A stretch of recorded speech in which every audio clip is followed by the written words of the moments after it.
Efficiency finish होगा। लेकिन पहले जरा ये वाला क्वेश्चन करो, a plus b and b plus c, such a beautiful question. Do a work in 12 days and 16 days respectively.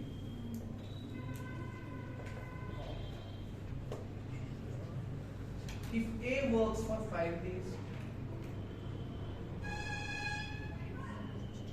and B works for next 7 days and C completes the remaining work in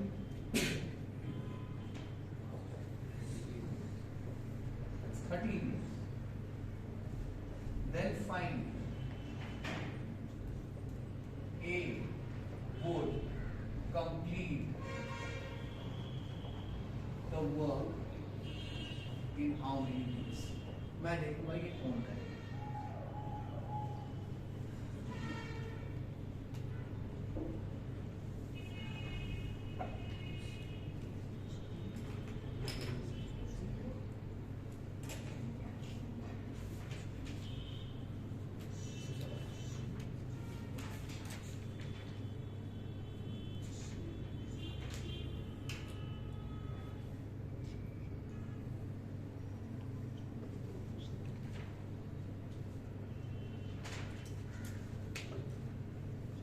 चलो चलो चलो इसको try मारो।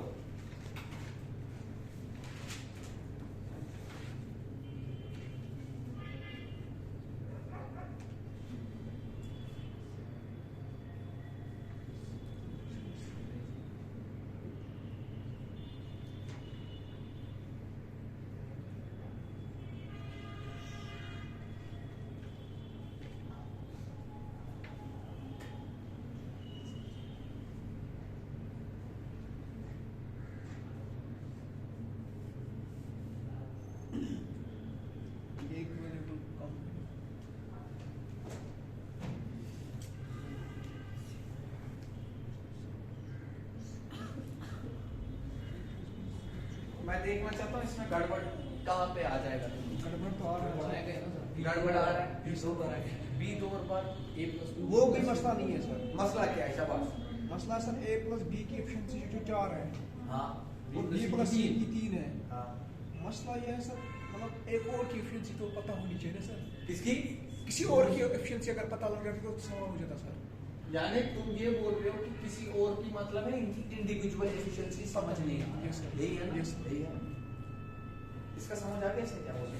India बोला individual efficiency पता ही नहीं। जब individual efficiency नहीं पता है तुम काम नहीं कर पाते, तुम फंस गए। तुम्हें इनकी टोटल एफिशिएंसी पता चल जाएगी। इधर से देखो भाई, सवाल देखो कैसे। I swear upon Allah, after this question, there will not be a single question that you will feel in any book, any examination, topmost level examination that we might not have covered. Okay, nothing after this. This is all. I watch it. अगर कोई आ गया उसके basics इसी में होगा, सब कुछ इसी में होगा जो अभी तक पढ़ाया गया है। हाँ, अब अगर जैसे कोई है, जैसे फ्रैक्शन में कोई चीज दिया है, वाइब्स एंड सिस्टम्स में लिखा a प्लस बी कितने दिन में काम करता है, इधर से नजर रखेंगे कितने दिन में, 12। अब कंसेप्ट देखना, b प्लस सी कितने दिन में करता है। तो हमने पहले ही क्या बोला, हम वर्क को एज्यूम करें, एलसीएम 48। तो you said that let us suppose 48 bricks लगाने का काम है। तो a प्लस बी की एफिशिएंसी पता चल गई मुझे, लेकिन a प्लस बी की एफिशिएंसी पता चल गई और b प्लस सी की पता चली। a प्लस बी की कितनी आ गई, 4, और b प्लस सी की कितनी आएगी, 3। यानी ये 4 ब्रिक्स लगाते हैं, ये कितने दिन लगाते हैं, ये क्या लगाते हैं, 3 ब्रिक्स लगाते हैं एक दिन में, मान लीजिए, ठीक है, यही है। लेकिन अब जो सवाल कह रहा है वो कह रहा है a वर्क्स फॉर 5 डेज। भाई a की एफिशिएंसी तो मुझे किसी सवाल हिसाब से पता नहीं चलेगी यहाँ, it's impossible. Do you understand? नहीं पता चलेगी, 3 अननोन्स हैं and we can not get that. तो मैं क्या करता हूँ, मैंने सोचा चलो एक काम करते हैं, जरा इस क्वेश्चन को थोड़ा सा बना ले। अब कंसेप्ट देखो, a कितने दिन काम करता है, 5 दिन। यानी पहले तुम्हारा a 5 दिन काम करता है, उसके बाद कहता है बी जो है नेक्स्ट 6 दिन काम करता है, 7 दिन, 1 2 3 4 5 6 7, ये कौन कर रहा है काम? बी। उसके बाद जो है रिमेनिंग वर्क जो बचा हुआ है वो सी कंप्लीट करता है, 1 2 3 4 5 6 7 8 9 10 11 12 13, कौन करता है काम? सी। ये ऐसा ही केस है, यानी ये सारा काम ऐसे कंप्लीट हो, समझे या नहीं समझे? अगर मैं ये काम करूं, ये सारे काम जो है ना ये इंडिपेंडेंट है, मतलब पहले इसने काम किया, फिर इसने काम किया, फिर वो रिमेनिंग वर्क काम। लेकिन अगर मैं इनको एक साथ काम कराता, कोई प्रॉब्लम? ऐसा थोड़ी है, ये इकोनॉमिक्स नहीं है जहां पे तुम बोलोगे अब ज्यादा बंदे अगर काम करेंगे तो क्या हो जाएगा, उनकी एफिशिएंसी डाउन हो जाएगी, है ना? करते होगे कहीं ना कहीं तो पढ़ा होगा, है ना? राइट राइट होते हैं ना, ठीक है, सैचुरेट लेवल होता है, राइट। बट यहाँ पे ऐसा चीज नहीं है, यहाँ पे कोई ऐसी चीज नहीं है। मैंने क्या बोला, मैंने बोला एक काम करते हैं, इसी सिचुएशन में मान लो आपको घर पे ऐसे काम करवाना है, ब्रिक्स लगवानी, आपने बोला पहले इसको 5 दिन बुलाए, उसके बाद इसको 6-7 दिन बुलाए, फिर रिमेनिंग वर्क वो 13 दिन में कर। अगर मैं एक काम करूं, देख, यानी टोटल वर्क जो है वो कितने बंदों का है? इसके 5 दिन का है, इसके 7 दिन का है और इसके 13 दिन का है, यही है। लेकिन मैंने क्या किया, मैंने बोला एक काम करते हैं, ये ए जो है ना इसके साथ में बी को भी नाम का काम कर, बी कितने दिन आ गए? 5 दिन। बी कितने दिन काम करता था? 7 दिन। तो यानी ये खत्म हो गया। अभी 2 बार बी बच गया, नहीं आई बात समझ? अभी 2 बार बी बच गया, वो समझ आ रहा है मैं क्या कह रहा हूं? 2 दिन अभी बी के और काम बचे हुए, तो मैं क्या करता हूं, जो 2 दिन बचे हुए ना उसमें सी को लाया मैंने। अब बाकी जो भी काम बचा हुआ, नहीं आई बात समझ, वो सारा सी करेगा, लेकिन कितने दिन? 11। बोलो क्लियर हुआ या नहीं? अब देखो ये वही सिचुएशन है या नहीं? मैंने क्या करा, ए प्लस बी को काम कराया 5 दिन, बी प्लस सी को काम कराया 2 दिन, और बचा हुआ काम सी करेगा 11 दिन। यस और नो? अब देखो ए ने किया 5 दिन काम, बी ने टोटल काम किया 7 दिन, और सी ने किया 13 डेज। Is it clear? वही है सिचुएशन, यस और नो? अब ए प्लस बी की एफिशिएंसी पता है कितनी है? 4। नहीं आई बात समझ? ए प्लस बी की एफिशिएंसी कितनी है? 4 है। कितने दिन काम कर रहा है? 5 दिन काम कर रहा है। प्लस बी प्लस सी की एफिशिएंसी कितनी है? 3। कितने दिन काम कर रहा है? 2 दिन। समझिए कितना हुआ? ये हुआ 26, यानी 26 ब्रिक्स जो है वो लग गई। नहीं आ रही आवाज? बचा कितना? 22 ब्रिक्स। अरे 48 थी ना टोटल, बची कितनी? 22 ब्रिक्स बच गई। वो कौन काम करेगा? सी काम करेगा। कितने दिन में? 11 दिन में। डिवाइडेड बाय 11 कितना आ गया? यानी एफिशिएंसी ऑफ सी कितनी है? 2 ब्रिक्स। और बता क्लियर है या नहीं है? एफिशिएंसी ऑफ सी कितनी निकली? 2 ब्रिक्स। यानी एफिशिएंसी ऑफ सी अगर 2 है तो इसका मतलब है बी तुम्हारा 1 था, और अगर बी 1 है तो ए तुम्हारा कितना है? निकली अलग अलग एफिशिएंसी सब। अब तुमसे क्या पूछा गया था? A would complete the work in how many days? What is the total work according to you? 48. 60 और days. A का कितना है? 3 है। 60 तो 48 divided by 3 60 आंसर। इतना ही करना। लेकिन क्वेश्चन जबरदस्त। बी पे तो मैं बोला था सब 2B वगैरह नहीं पता था, सी भी आएगा बी के साथ।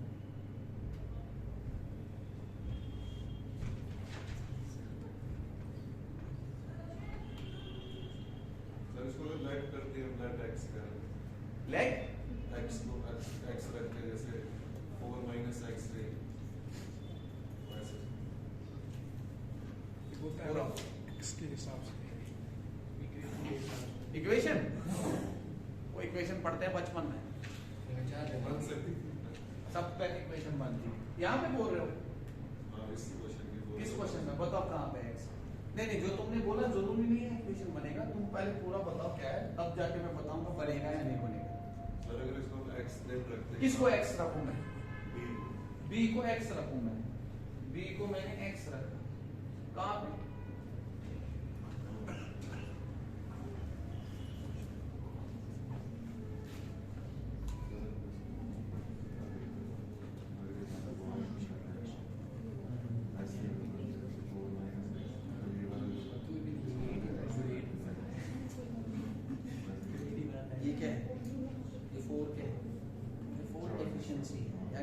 लगाता है 4, ठीक है, ये ब्रिक्स लगाता है 4, फिर माइनस एक्स का मतलब क्या हुआ यहाँ पर?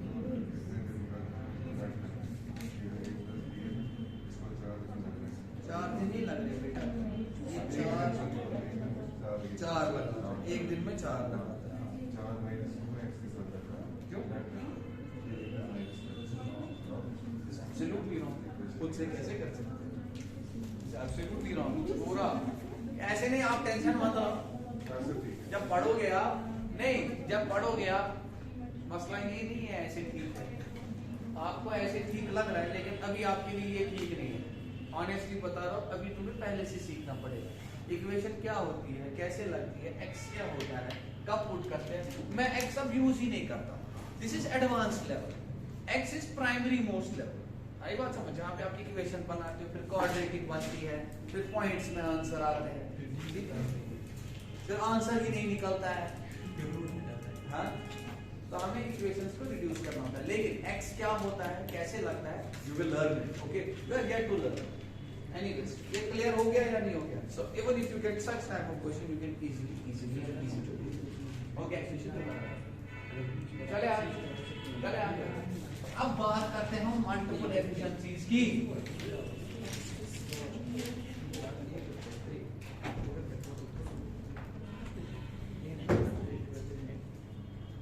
सुनो भाई, आप वर्क किसके बराबर होता था, बोलो मुझे।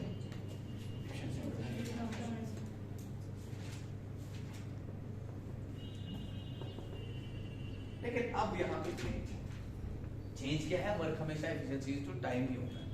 मान लो मैंने बोला पर्सन ए है, ये लगाता था 2 ब्रिक्स पर डे, क्या लगाता था? हमने बिल्कुल ऐसा ही एक और बंदा लगाया जो 2 ब्रिक्स पर डे लगाता है, दोनों को काम करवाता। क्या करवाया? दोनों को काम करवाया। अब तुम्हारा काम पहले खत्म होगा या लेट खत्म होगा? पहले ही खत्म। क्यों? क्योंकि अब तुम्हारी 2 ब्रिक्स नहीं लगेगी, अब तुम्हारी 4 ब्रिक्स लगेगी per day. Do you understand? यानी जितने नंबर ऑफ लोग उतनी एफिशिएंसी ही होती है। बताओ क्लियर है या नहीं है? यानी मोर नंबर ऑफ पीपल, यानी जितने लोग होंगे वो that is directly proportional to your efficiency, यानी एफिशिएंसी उतनी इंक्रीज होती है। Do you understand? यानी पहला चीज तो यहाँ पे इंपॉर्टेंट ये है, एफिशिएंसी की डायरेक्ट रिलेशन है कि कितने नंबर ऑफ लोग काम करते हैं। Do you understand? यानी M1 जितने लोग काम करेंगे, मैंने यहाँ पे M से लिखा। M रिप्रेजेंट क्या करता है? Total number of people that are working, because that is directly related to your efficiency. Is it clear? मैंने लिखा वर्क, यहाँ से क्या लिखा मैंने? मान लीजिए कोई काम W1 is equivalent to M1. M1 represents what? Number of people working. Number of people working is nothing but your efficiency. Is it clear or not? ठीक है, क्योंकि ये सवाल तुम्हें अब ऐसे ही दिया होगा, इतने लोग काम कर रहे हैं, जितने लोग काम कर रहे हैं उतना क्या होगा, उतना तुम्हारा एफिशिएंसी ज्यादा होगी। हेलो, वालेकुम सलाम।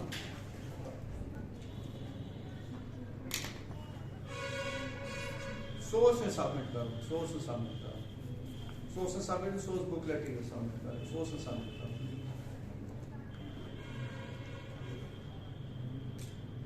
ये लोग सु बोल रही थी, सु क्या ड्राप हुआ है? ना ना ना, सु बोल रही थी तो को सुपरवाइजर तो कुछ अफसर कुछ होता कई तरह से नंबर करी में सुका थे या मशीन सुसे ICDS सुपरवाइजर सूज में तब उसको दिन से सीख कर रहा था। चलो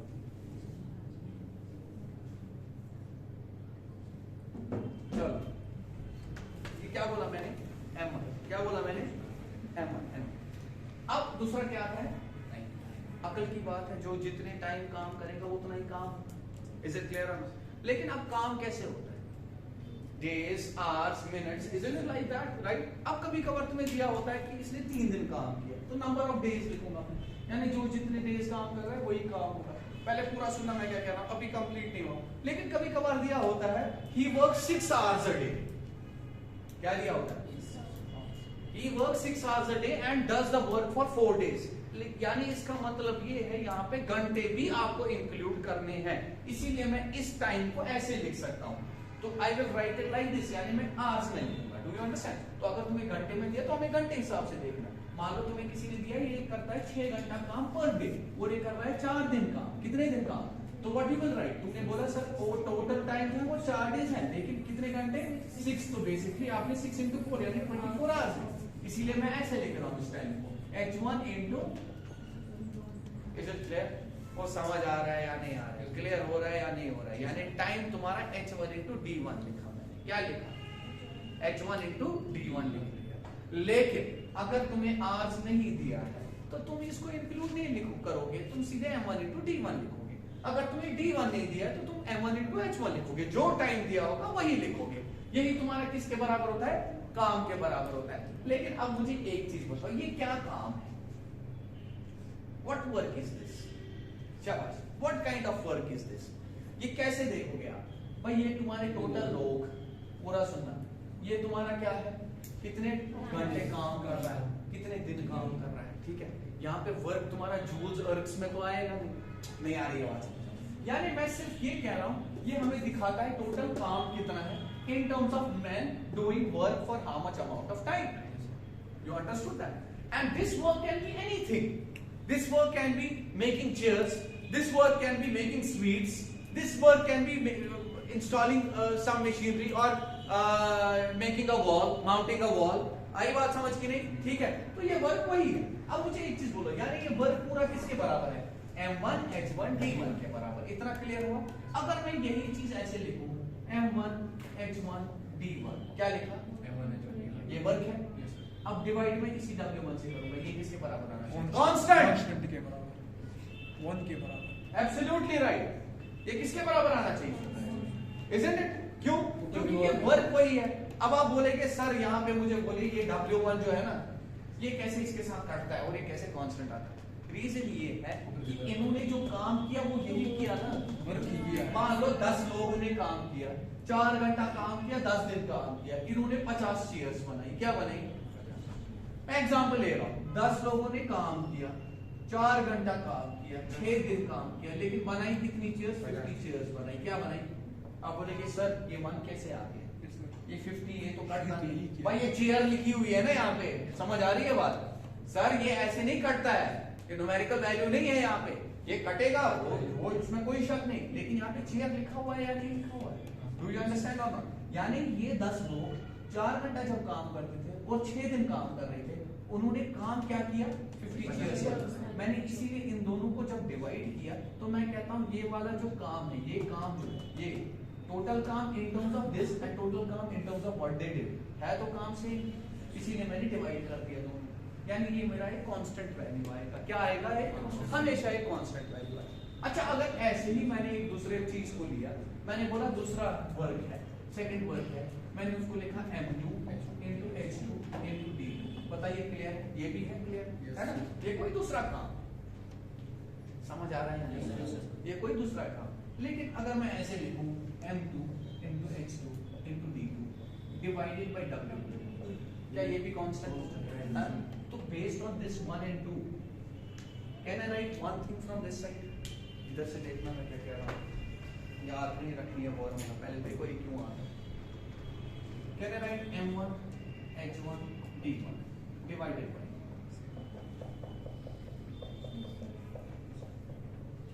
बोलो क्लियर है? In every case this will be true। यानी जो भी काम कर रहे हैं, बंदे काम कर रहे हैं, कितने दिन काम कर रहे हैं, अगर तुम उसको डिवाइडेड बाय वही काम करोगे, वो हमेशा कांस्टेंट होगा एज कंपेयर टू जो दूसरा काम कर रहा है, कोई और बंदे काम कर रहे हैं, कुछ और टाइम तक काम कर रहे हैं, डिवाइडेड बाय जो वो काम कर रहे हैं। इनका रेशियो हमेशा क्या होगा? कांस्टेंट होगा। क्या होगा? हमेशा।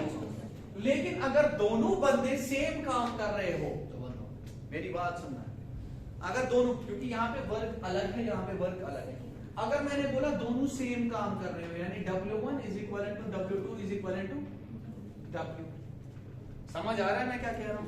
यानी अगर दोनों क्या कर रहे हो, यानी मान लो ये एक ग्रुप था, ये काम कर रहा था, ये वही काम दूसरा ग्रुप भी कर रहा है। Do you understand? तो मैं क्या लिख सकता हूँ? तो मैं लिख सकता था M1 H1 D1 divided by W1 के बदले is equivalent to M2 H2 D2 divided by, ये W कट गया, कट गया, यहां से फॉर्मूला आ गई M1 H1 D1 is equal to M2 H2 D2 बताइए क्लियर है यहाँ? ये फॉर्मूला यहाँ से आती है, लेकिन ये भी तुम्हें पूरा ख्याल रखना पड़ेगा क्योंकि हमेशा तुम्हारा काम सेम नहीं होगा। बताओ क्लियर है या नहीं है? इसको अप्लाई करेंगे, समझे या नहीं समझे? ये कहां से आया? क्लियर हुआ? क्लियर हुआ?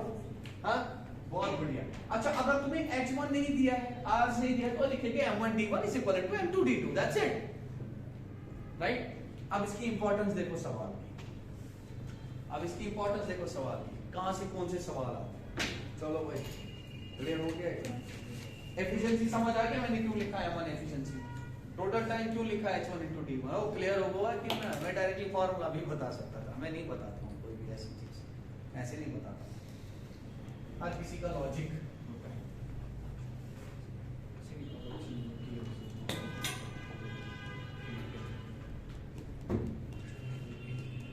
सवाल करते हैं सवाल।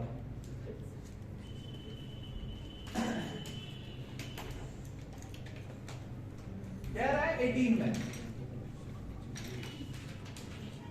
Working 6 hours a day। तुम पहले ही मैन और वुमन पे पहुंचे थे, पहले ये वाले सवाल दिए। Can make 20 chairs in 10 days, then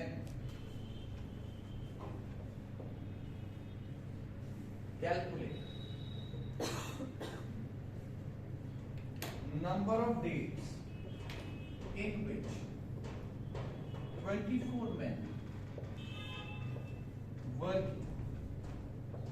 9 hours a day and make 60 chairs।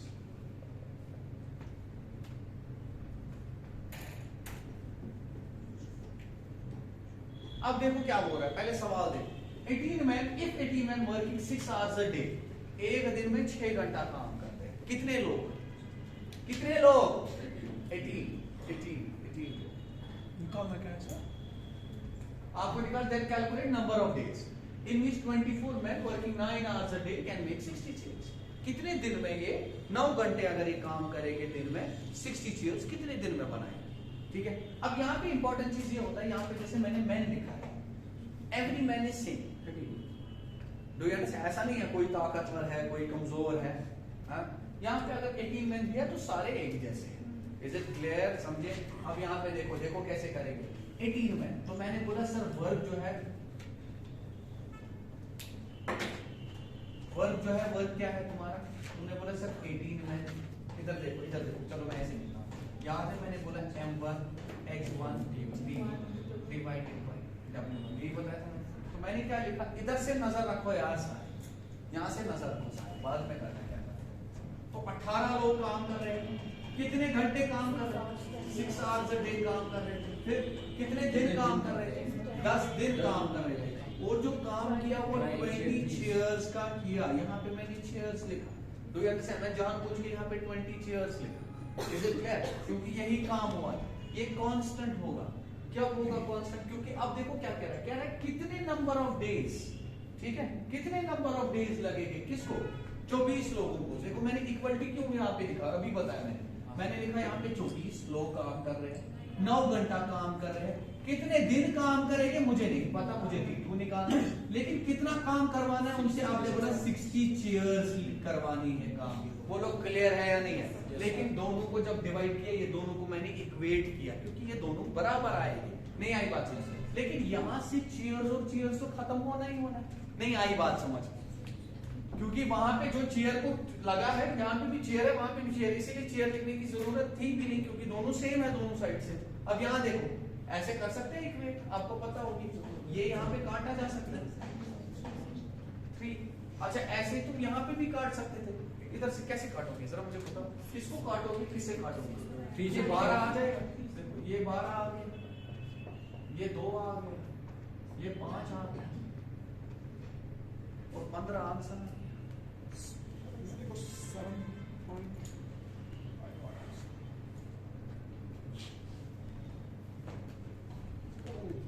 देखो यार, अच्छा चलो आराम से खा।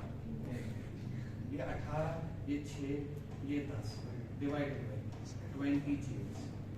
मैंने इसको इक्वेट किया 24 into 9 into D divided by 60। अब चेयर और चेयर को पहले ही काट दिया। ये देखो 21 जार 23 जार, अब आधे ऐसे करेंगे 3 1 जार 3 8 जार, है ना। उसके बाद तुम करोगे यहाँ से 9 1 जार 9 2 जार, ठीक है, यही हुआ। अब ये देखो ये बन गया 2 इंटू 6 हो गया 12, 12 इंटू 10 कितना हो गया 128, 120 को पूरा 15 से कटता है, हो गया तुम्हारा 15 आंसर। यानी कितने दिन लग गए? 15 दिन लगेंगे। किन को लगेंगे 15 दिन? जो 20 लोगों को, अगर वो 9 घंटा के हिसाब से काम कर रहे हो। Formula made things very easy. Do you understand? समझ आया या नहीं आया मैंने क्या कहा? क्लियर हो गया? हाँ या ना बताओ? हाँ, क्यों ऐसा किया वो भी बता दिया मैंने, right. So what ever they will give you, कितने लोग भी क्यों ना दे, कितने घंटे भी काम क्यों ना कर रहे हो, you can use this way and you can get some answers. Anyways let's move to another question. Let's C.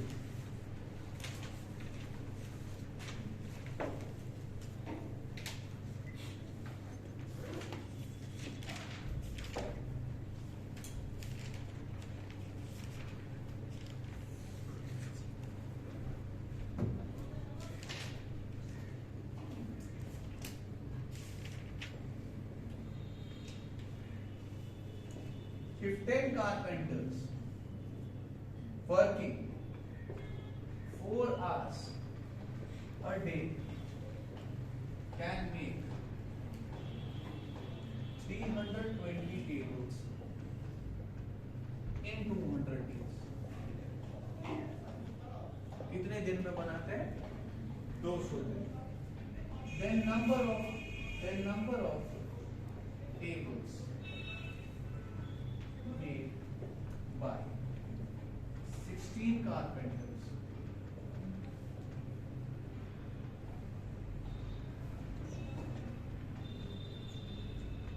in 32 days.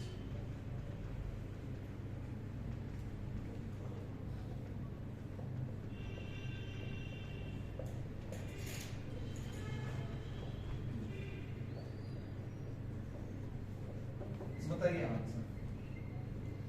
ये लो।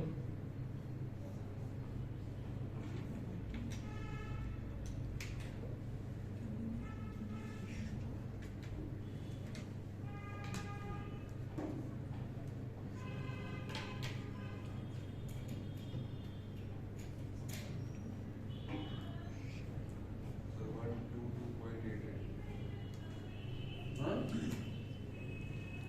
122.88. Its price.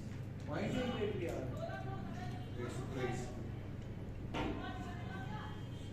नहीं, यहाँ पे याद रखिएगा एक चीज वाले, 0.88 का मतलब नहीं है कि आप 123, तब लिखा होगा सवाल में अप्रोक्सीमेट। अगर तुम्हारा आंसर 122.88 निकल रहा है यानी तुम्हारा गलत है। आई बात समझ? रिमेंबर दिस, अप्रोक्सीमेट नहीं होता, वो तब दिया होता है पेपर में, approximately what is the value.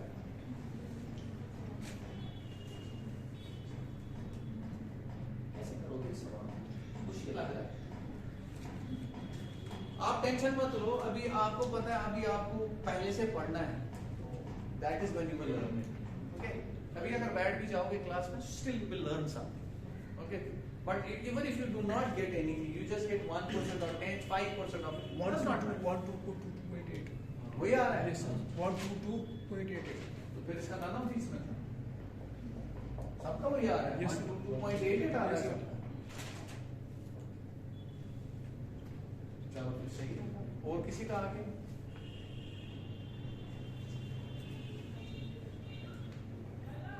सुनो भाई, अब सुनो यहाँ पे, अगर इसका आंसर 122.88 आ रहा है सबका, ओके, Approx नहीं ले सकते sir 122. You can not take it as 123, तो जरूरी वहां पे नन ऑफ दीज होता, अदरवाइज तुम्हारे सवाल में लिखा होगा अप्रोक्सीमेटली। अगर तुम्हारे ऑप्शन में नन ऑफ दीज भी होगा, तुम्हारा आंसर कितना आया? और यहाँ पे सुनो मैं क्या कह रहा हूं, मैं बकरा बक रहा हूं मैं, जो है अपनी दुनिया में मस्त। अगर तुम्हारा आंसर क्या है, ऑप्शंस क्या है, 120, 123, 124, 122 and none of these. The answer will be none of these unless it is not written approximately. आई बात समझ के नहीं? हाँ, गॉट इट। चलो जरा कर लो। 10 carpenters working 4 hours a day, यानी 10 लोग 10 कारपेंटर्स काम कर रहे थे। कितने घंटे? 4। कितने दिन किया? 200 दिन किया। बनाया क्या इन्होंने? 320 टेबल्स बनाए। मैंने सिर्फ 320 लिखा क्योंकि दूसरे साइड से। Then number of tables made, यानी हमें टोटल काम देखना है ना। Number of 16 carpenters working for 32 days and 6 hours। यही है, ठीक है। कितना काम करेंगे तो मैंने उसको लिखा W2 किसके बराबर। यही है या नहीं? क्लियर हो गया? बहुत बढ़िया। अब इसको जरा बनाने की कोशिश करते हैं। ये देखो ये 40 है, ये 40 है। मैंने 40 से इसको काटा 8 से और इसको काटा 25 से। समझ आ रही है बात मैं क्या कह रहा हूँ? अब इधर से देखो, यहाँ से ये कितना है तुम्हारा, यहाँ पे ये 25 है। ये सारा का सारा जो है ये क्या हो जाएगा तुम्हारा, और कुछ तो नहीं है ना? नहीं है तो ये तो और 5 के मल्टीपल्स में भी नहीं आता, ये सीधे 25 से डिवाइड ही हो जाएगा। समझ आ रहा है आपको? हाँ, 307 divided by 25। एब्सोल्युटली। ये देखो ये कितना बन जाएगा। इसको कैसे करोगे तुम? देखो मैं कैसे करता हूँ। अगर मुझे इसको मल्टीप्लाई करना हो तो मैंने क्या बोला, मैंने 6 into 16 करा था। वो कितना होता है तुम्हारा? इंटू क्या कर रहा हूँ? Instead of doing what I will do is मैं 100 को मारूंगा इससे, वो बन गया 3200। उसके बाद 4 into 32 होता है 128, यानी 3200 में से 128 घटाऊंगा तो 3072 आ जाएगा। That will be your answer to this one without using pen. divided by 25। क्या किया मैंने दिमाग में देखो क्या किया मैंने। इंस्टेड ऑफ 96 मैंने क्या किया, ये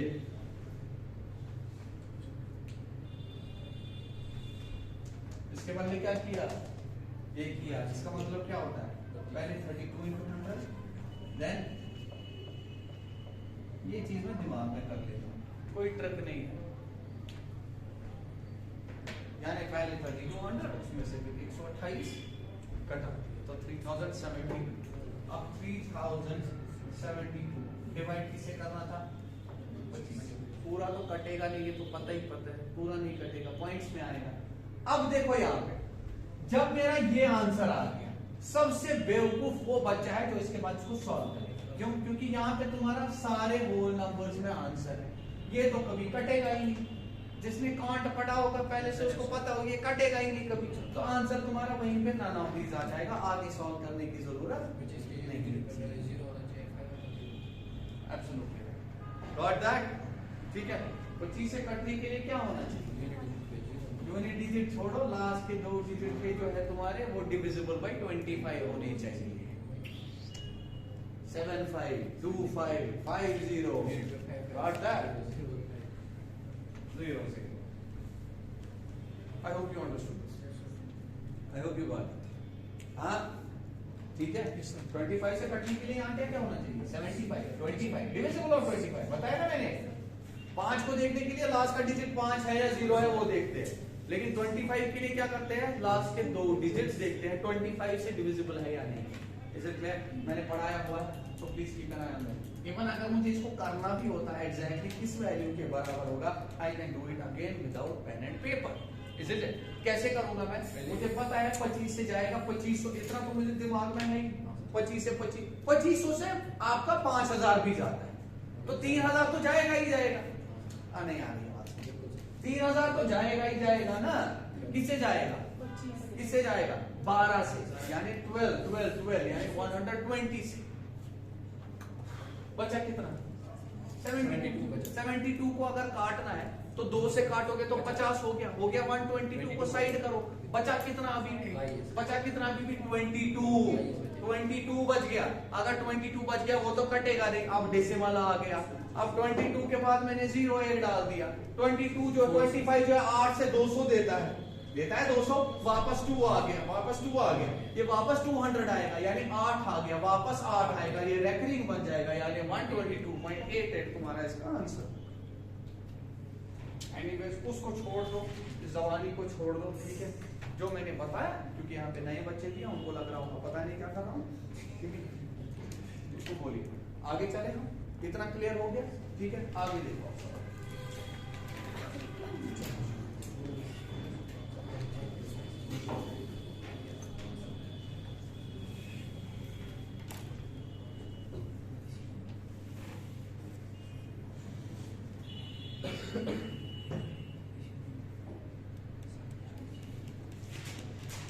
हाँ जरा ये वाला क्वेश्चन कीजिए, आसान है ये।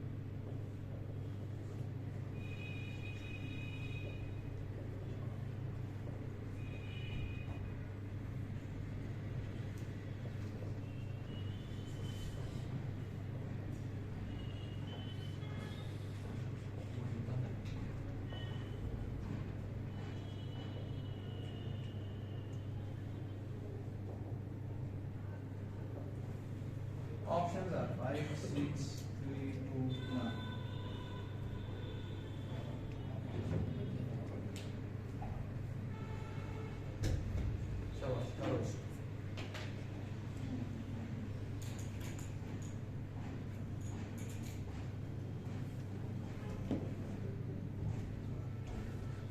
शाबाश। Think about this.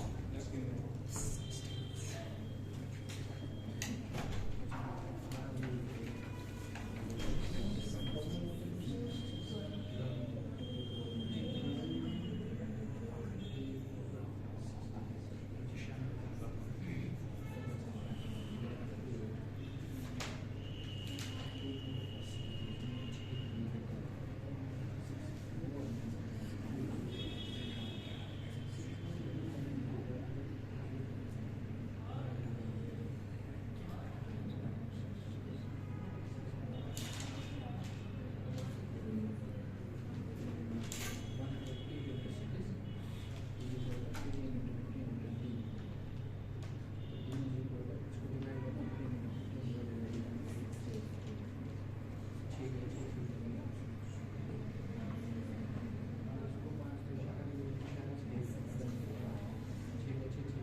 ये है आंसर, इनमें से देखो कौन ट्रू आ गया।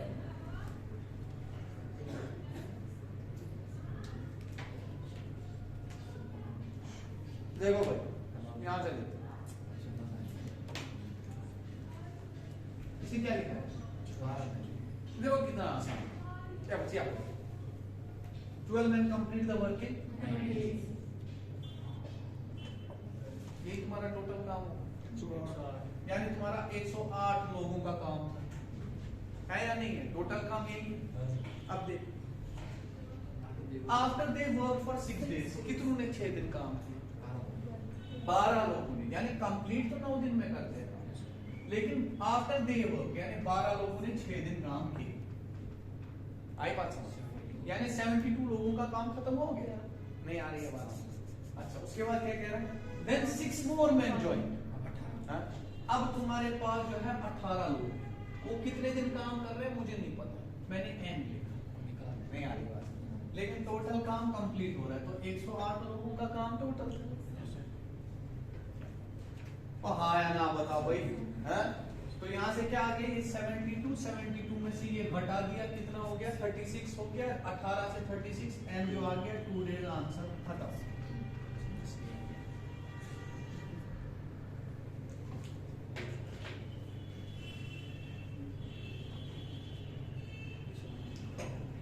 ये चीज किसको समझ नहीं आ गई? हाथ उठाओ।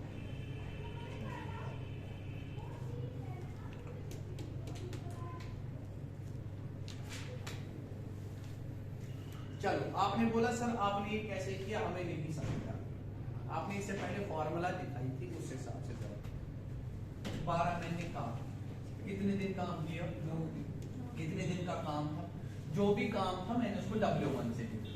क्या लिखा? या मैंने लिख लिया 108 लोगों का काम था, मुझे जरूरत नहीं है वो देखने की, तो मैंने क्या लिखा? मान लीजिए जो भी काम था मैंने उसको W से लिखा। उसके बाद कहता है इसी काम को कैसे किया जाता है, डिफरेंट तरीके से किया जाता है। इधर से नजर रखना मैं। After they work for 6 days, कितनों ने काम किया? 12। कितने दिन? देन 6 more men join, यानी कितना काम तो हो गया? 6 more का मतलब है आप 12 लोग नहीं, आप कितने? ये इसी के साथ काम हो रहा है ना? कितने दिन काम हुआ है मुझे नहीं पता, मुझे नहीं पता, मैंने क्या लिखा उसको? डिवाइडेड बाय काम क्या हो रहा है? यही W, यही W याद है तुम लोगों को? मैंने यही लिखा है।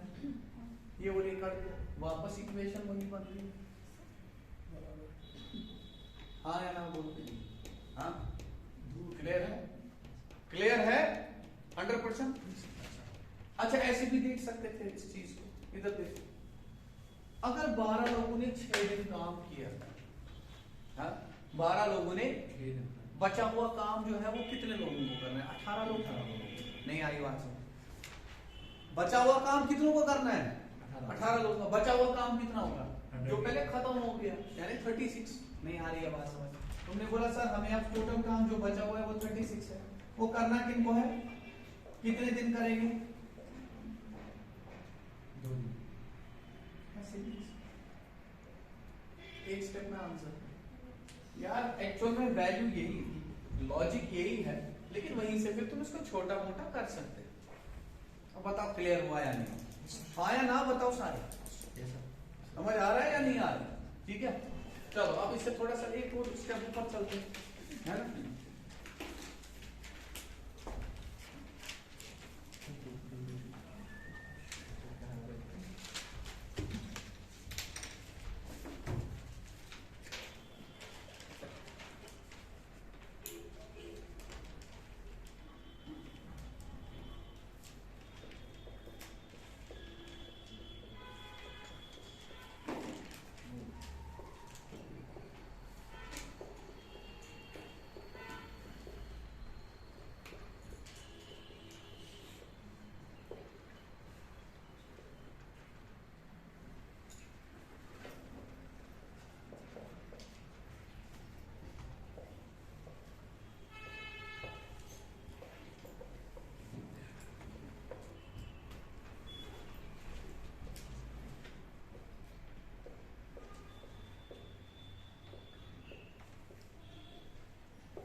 अंग्रेजी समझो।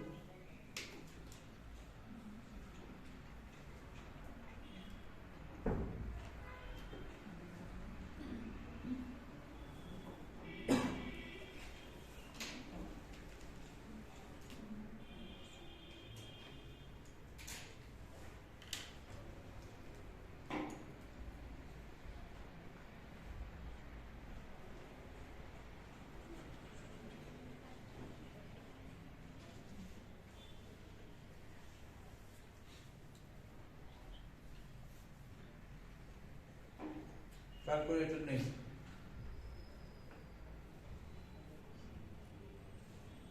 ट्राई करूंगा फिर आंसर आने का। चलिए ये बहुत ही होगा। मानता ही नहीं है ना, ये होगा। बंद करता भाई। एक मिनट सर। इसमें मजा नहीं है। उस पे नहीं कीजिए। उसको ट्राई करने से क्या देगा? तो मैं क्या करूँ?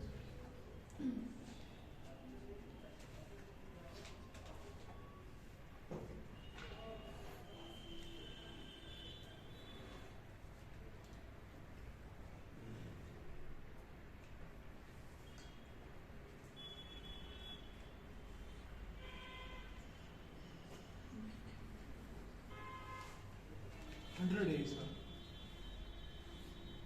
मुझे एक चीज बताओ, ये आप क्लास कितने बजे नेक्स्ट क्लास? बराबर क्या रहा है? कौन सी? Sir 100 days answer.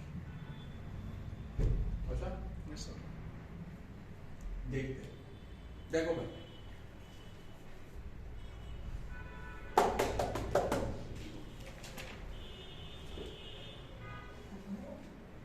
Safia, O a contractor undertook a project of digging a canal of 12 kilometers. मैं निकलूँ बाहर? नो सर करो आप। A contractor undertook a, ना मैं तो बुनियाद तेरे यहाँ पर करी तो पाऊँ जेब से। A contractor undertook a project of digging a canal of 12 kilometers. यानी काम कितने किलोमीटर का था? बस हो गई। कितने दिन में? And he has to employ? ये तो आसान लग रहा है ऐसे। लोग भी दिए हैं, दिन भी दिए हैं, घंटे नहीं दिए, और तुम्हें काम भी दिए हैं, कितना करना है, सब दिया होगा। अच्छा उसके बाद क्या कह रहा है? कह रहा है 200 दिन के बाद इसने हालत देखी। क्या हालत देखी? कह रहा है 200 डेज के बाद सिर्फ 4.5 किलोमीटर कनाल जो है डग की गई थी। ठीक है, कितने लोगों ने? 45 people, यानी ऐसा हुआ है। देखो टोटल मैन कितने हैं? 4 कितने दिन के बाद देख रहे हो? 200 कितना किलोमीटर हुआ है? यही काम हो गया है ना, 4.5 किलोमीटर। Yes sir. हाँ? अब रुक जाओ, अभी क्या कह रहे हैं? How many more man and should he employ in order to finish work on? And निकाल। रुक जाओ, इसका मतलब है मुझे नहीं पता टोटल, मैंने यहाँ पे n लिखा। कितने लोग हैं? ठीक है, into कितने दिन होने चाहिए? 150 days, because you have to finish it on time. इसको 350 दिन में कंप्लीट करना था, यानी हमारे पास जो दिन दिए हुए हैं वो 150, और हमें कंप्लीट जो करना है वो 4.5 हुआ है, ये 12 किलोमीटर था, तो यानी 7.5 is still left. Yes or no? Yes or no? Clear हुआ? Can I do it this way? ये किलोमीटर्स किलोमीटर्स, ये देखो ये काट ही गया यहाँ से। ठीक है, तो ये लिखने की जरूरत नहीं। बताओ क्लियर हुआ? हाँ या ना? क्या तुम्हें n निकल जाएगा? बहुत आराम से, लेकिन काटोगे कैसे? देखो काटना कैसे चाहिए। 7.5 से 20 से गया, 7.5 into 10 is 75, into 20 will be 150. That's it. 20 से किधर गया ये? हाँ जी, 10 से जाएगा। और 4.5 से तो n का वैल्यू कितना आ गया? 100। लेकिन ये n का वैल्यू 100 का आंसर है जी नहीं। रीजन, ये तुम्हें दे रहा है total number of man who would complete the remaining work. 45 were already employed. He was telling you how many more men should he employ. 45 already थे, यानी तुम्हारा आंसर जो है वो 55 होता। Yes sir 55। आएगा, इसीलिए इन छोटी छोटी चीजों को ध्यान देना होता। But that is good, you come calculate that, good. तुम लोगों को समझ आ रहा है? You are still getting it ना, राइट? चलो फायदा ही मिलेगा, नुकसान तो होगा नहीं। जब आप स्टार्टिंग से फिर पढ़ेंगे फिर आप बहुत स्ट्रांग बन जाएंगे। हाँ, you are only getting it. How can you be able to? This is difficult for you to solve it yourself. ये तो वो बच्चे भी नहीं कर पा रहे, because these are little different questions when I bring it. So you will only get it and you will not be able to solve it. लेकिन ऐसा भी नहीं है ना कि तुम लोगों को समझ नहीं है.